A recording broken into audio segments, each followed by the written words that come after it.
Greetings everyone, this is KD5FX. I'm going to give a quick review of the Collins KWM-2A versus the Heathkit SB-101. Little history on these radios. I've had the SB-101 for a couple of years. I rebuilt it, changed the filter caps, all the tubes, and that gave it a tune-up a couple of years back. Been using it off and on since then. It's not my primary radio, kind of the fun for boat anchor nets and whatnot. Just picked up the KWM-2A a few months ago, and I've been enjoying it. And I thought, well, I ought to do a video on the two just for fun and compare the two. Okay, so here we are. We're hooked up to a hex beam. I'm going to be messing around on 20 meters today. So let's start with the Heathkit. And, well, let's go over the controls real quick, just so you get an idea of what you got here. You got your driver pre-selector, your final adjustment, the load, microphone and CW level control, the mode. You've got LSB, USB, CW, and the tune mode, of course. Your band selector, your mic connection, headphones, your VFO, the calibrator for the dial, your function switch over here, off, which is power off, push to talk, Vox, and calibrate, frequency control. You could normally you just leave it in locked normal, which is the internal VFO, and you can use an external VFO and crystals and whatnot too. The meter control knob, you can look at the grid current, plate current, ALC, relative power, and the high voltage. Let's see what my high voltage is running. Yeah, right up there at just under 400 volts. Your audio gain, your RF gain, and your filter. Now, the one big advantage this has over the Collins is it has a CW filter and a sideband filter. I think the CW filter is 500 hertz, and the sideband is 2.4, if I remember right. All right, so we're on the as I said earlier, hex beam. We're going to be on 20 meters. Let's turn it up, see what we get. This is the Maritime Mobile Net 14.300. It's off just a hair.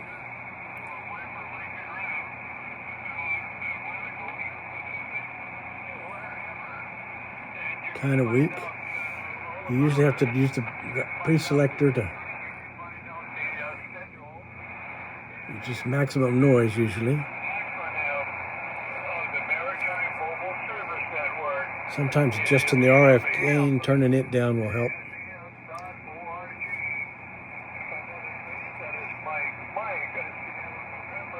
Okay.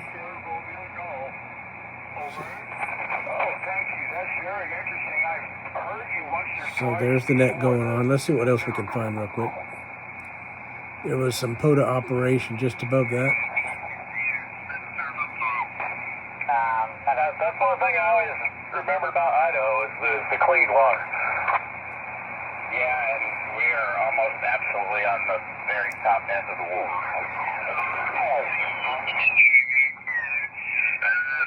Oh, that's a strong one.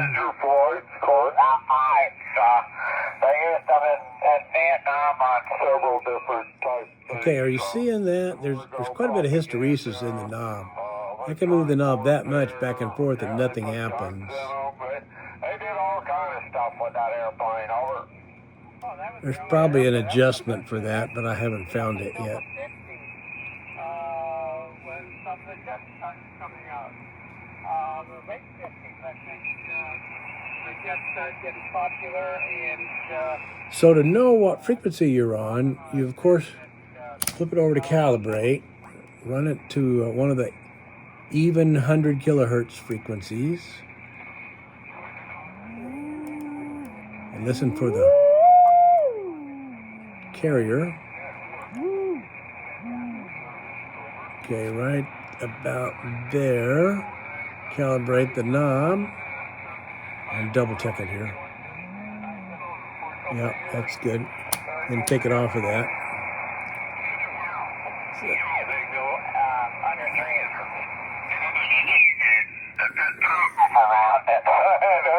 There's a security police guard that when it took off a couple That guy is later, 30 over. From outer space, over. I remember those days. Yeah, hear the other signal in there? Or we just quit?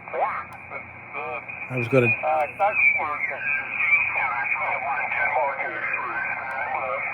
That guy's 2 kilohertz away.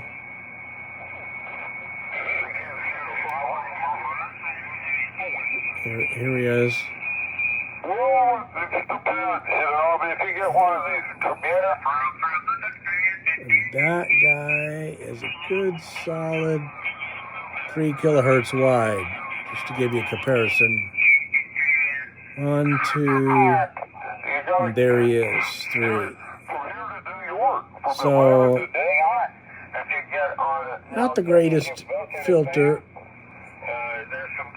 It's dual conversion. I haven't flown in a long time. I've flown quite a bit, but not in a long time. I've flown down. Okay, so that's a quick intro on the Heathkit. Let's switch over and see what we got on the Collins. Switch the antenna. All right. Oh, quick overview on the Collins. On, off, and calibrate noise blanker. This one it's an optional noise blanker. This one doesn't have it. The pre-selector tuning, they call it exciter tuning.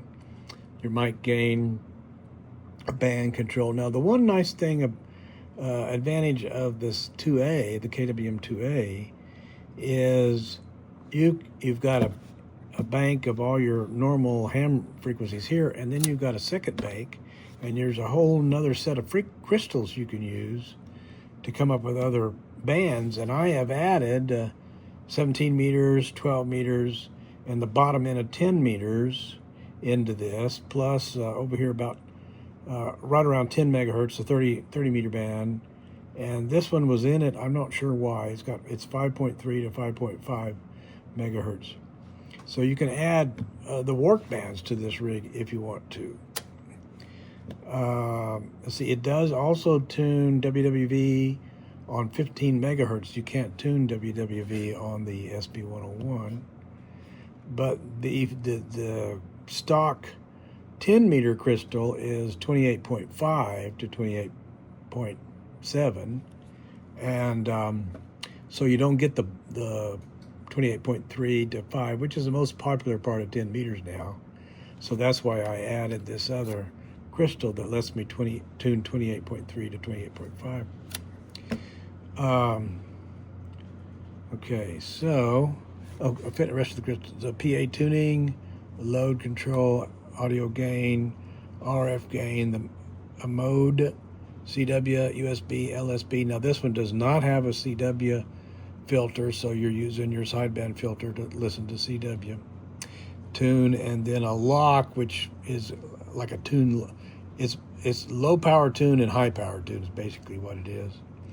And then you've got a plate control grid and ALC phone connection over here. Your mic's over here on this side.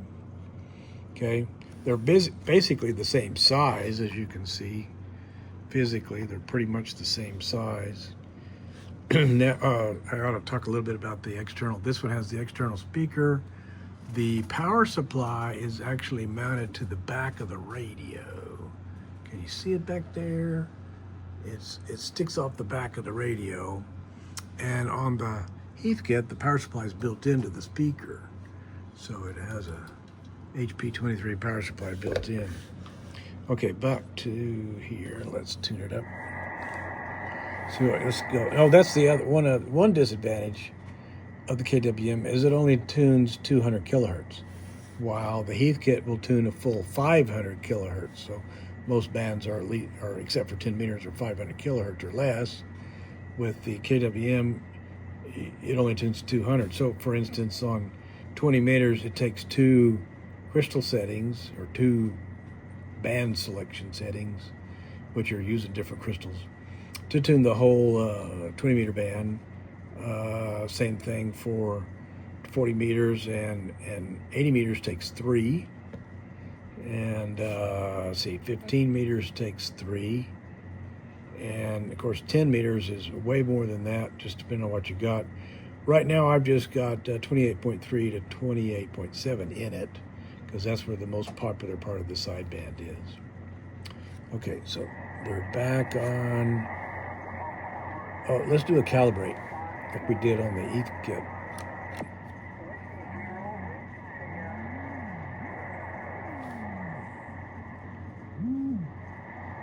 Okay, right there. I will say that the BFO seems to be more stable on the Collins. It's almost always right on, and with the Heathkit, you've got to calibrate often because it'll drift off. And there's no hysteresis in the knob. I mean, it tunes exact. See if we can find those guys we were listening to a while ago that were 30 over.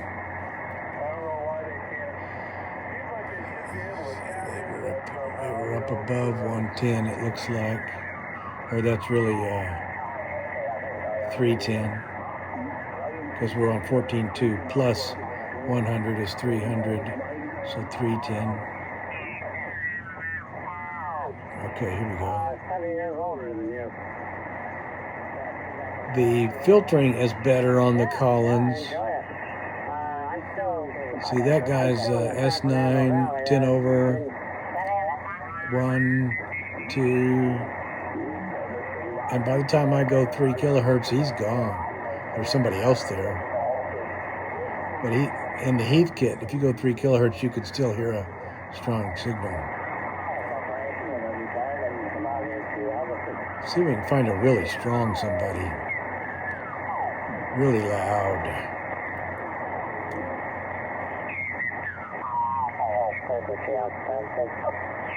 He's only an S9. Delta 0, Golf Oscar Kilo, just sitting on your log is all I'm doing. Yeah, okay, Don, I got you there on line 45. Thanks for coming in. That's Kilo Delta 0, Golf Oscar Kilo out of Missouri, member station. Like 3 kilohertz away, he's gone. Round me up a pile. Over to you, Bob. Roger, Roger. Thanks, John. Now. 3 kilohertz, he's gone, and there's somebody else in there. 2 kilohertz away.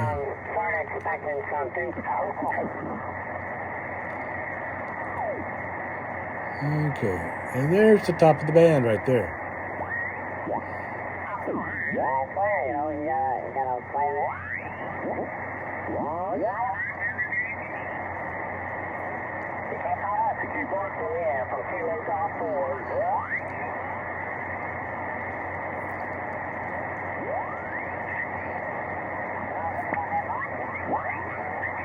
We'll take it back down here to the Maritime Mobile Net, 14300.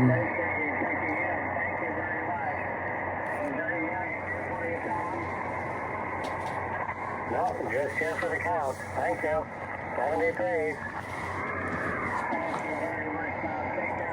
Okay, just as a summary on the Collins versus the Heathkit, I kind of put this list together.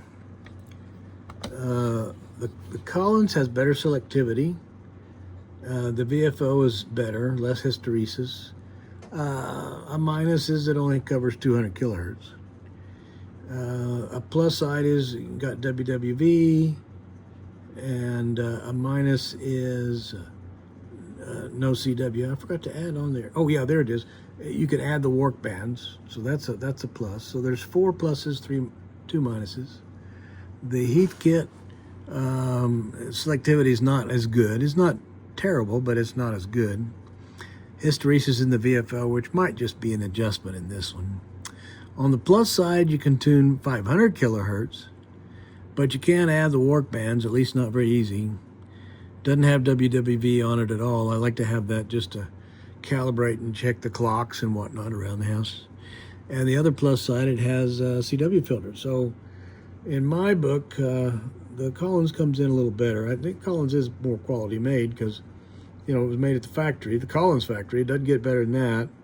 Whereas this Heathkit was made by who knows who. I have no idea. You know, they're both about the same age, from the 60s, early 60s. And, you know, but they both work fine. It's just that the Collins is better built. So anyway, that's kind of my summary. I thought you might be interested in hearing thoughts and a little demo on the two radios. See what you think. Comments below, and like and follow. Thank you.